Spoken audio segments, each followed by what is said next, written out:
جی السلام علیکم، میں آپ کا ہوسٹ، آپ کا دوست جبران لودھی آج آپ کی خدمت میں حاضر ہوں۔ سوال کے ساتھ آپ کے سامنے پیش آیا ہوں کہ کیا بھارت پاکستان سے 3 دن کے اندر معافی مانگے گا؟ یہ جو جنگی صورتحال بنی ہے، یہ بیسک ایک پہلگام واقعے کو لے کے انہوں نے ایک صورتحال بنائی ہوئی ہے، جو کہ ان کا ایک پروپیگنڈا جو پاکستان کو بدنام کرنے کا بنا ہوا ہے، جو یہ کبھی نہیں کر سکتے۔ ان کو اس چیز کا پتہ ہی نہیں ہے کہ پاکستان کیا ہے، پاکستان ان کے ساتھ کیا کچھ کر سکتا ہے، پاکستان ان کو تباہ و برباد کر سکتا ہے،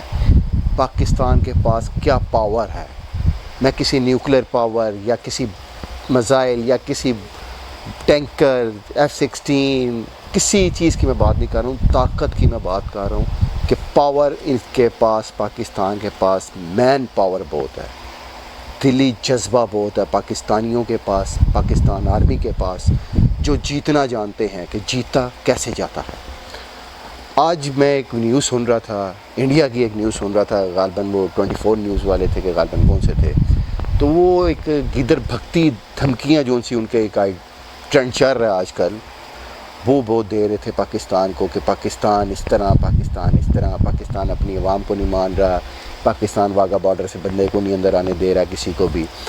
تو وہ چیز میں سن رہا تھا تو میں نے سوچا، حالانکہ میرا نہ کسی سیاسی پارٹی سے تعلق ہے، نہ ہی کسی میرا پولیٹکس کی کسی بھی شعبے سے میرا کوئی تعلق نہیں ہے، میں ایک عام آدمی ہوں، میں ایک عام آدمی کی حیثیت سے آپ سے بات کر رہا ہوں۔ حالیہ دنوں میں جو پاک اور بھارت کا بیسکلی درمیانی کشیدگی کا نمایاں اضافہ ہوا ہے نا، وہ ہوا ہے پہلگام واقعے کی وجہ سے، جس میں تقریباً کوئی 25 ایک بھارتی سیاح اور ایک نیپالی شہید ہو گئے ہیں۔ دیکھیں جی، جنگ، یہ کہہ رہے ہیں جنگ، ہم تیار ہیں جنگ کے لیے، جنگ میں کرنا ہمیں کوئی مشکل نہیں ہے، ہمارے لیے کوئی چیز مشکل نہیں ہے، الحمدللہ الحمدللہ۔ ہمارے پاس سب سے بڑی پاور ہمارے اللہ کی ہے، اس کے بعد آپ سرکار دو عالم صلی اللہ علیہ وآلہ وسلم کی ہے۔ تو یہ جنگ کرنا چاہ رہے ہیں، ہم تیار بیٹھے ہیں، ہم تو کہتے ہیں آج ہی کریں، ابھی کریں جنگ ہمارے ساتھ آ کے، ہمیں کوئی اس چیز کا مسئلہ نہیں ہے، لیکن ٹو دی پوائنٹ آ کے جنگ کریں۔ یہ جو دھوکے بازی کے ساتھ الزامات لگا کے جنگ کرنا چاہ رہے ہیں، اس میں ہم نہیں ہیں ان کے ساتھ۔ طریقے سے جنگ کریں ہمارے ساتھ، 1 to 1 وار کریں، ہم تیار ہیں اس چیز کے لیے، ہم نے اس چیز سے منع نہیں کیا کہ ہم نہیں جنگ کے لیے نہیں، ہم تیار ہیں۔ تو یہ ہے کہ ان کو اس چیز کی سمجھ نہیں آ رہی کہ بیسکلی جنگ کا مقصد کیا ہے، دو ملکوں کے درمیان جنگ کا مقصد کیا ہے۔ ہمارا تو پہلا پروپیگنڈا یہ ہے کہ امن ہو، پوری دنیا میں امن ہو، جس طرح یہ فلسطین کے حال ہیں، اسرائیل فلسطین پہ اس طرح حملے کر رہا ہے، یہ چیز آپ کیا چاہتے ہیں کہ ان دونوں ممالک میں بھی ہو، پاک اور بھارت میں بھی ہو؟ اگر ہم چاہتے ہیں صرف امن ہو، سکون ہو، پریشانی، یہ جو جنگی حالات، یہ چیزیں نہ ہو، ہم یہ سب سے پہلی پریورٹی ہماری یہی ہے، لیکن بھارت چاہ رہا ہے کہ ہم جنگ کریں۔ تو بھارت کو اسٹریٹ فارورڈ بتانا چاہ رہا ہوں کہ اگر وہ جنگ کرنا چاہ رہا ہے تو ہم تیار ہیں جنگ کرنے کے لیے، لیکن یہ آپ کو بتا دوں کہ 3 دن کے اندر آپ نے ہاتھ پہ آ جانا ہے، زمین پہ بیٹھ کے آپ نے پاکستان سے معافی مانگنی ہے کہ پاکستان مجھے چھوڑ دو۔ تو ہم نے پھر اس بار چھوڑنا نہیں ہے، اس بار دلی کے اوپر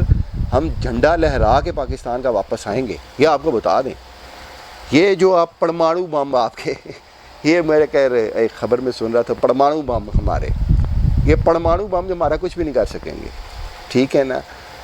نیوی الحمدللہ ہماری سب سے بیسٹ، ہماری ایئر فورس سب سے بیسٹ، ہماری آرمی سب سے بیسٹ، ورلڈ بیسٹ آرمی ہے ہماری انٹیلیجنس ورلڈ بیسٹ انٹیلیجنس ہے۔ آپ جو مرضی کر لیں، آپ ہمارے سے جنگ نہیں جیت سکتے۔ پھر بھی آپ کو ہم پھر ایک پیغام دیں گے کہ ہم چاہتے ہیں امن، آپ امن کی طرف آئیں، لیکن اگر آپ جنگ کرنا چاہتے ہیں تو بسم اللہ، ہم تیار ہیں، آپ جب چاہیں جنگ کا اعلان کر دیں، لیکن جنگ سے نقصانات ہوں گے، فائدہ کسی کو نہیں ہوگا، مالی، جانی، معیشت کا ہر طرح کا نقصان ہوگا،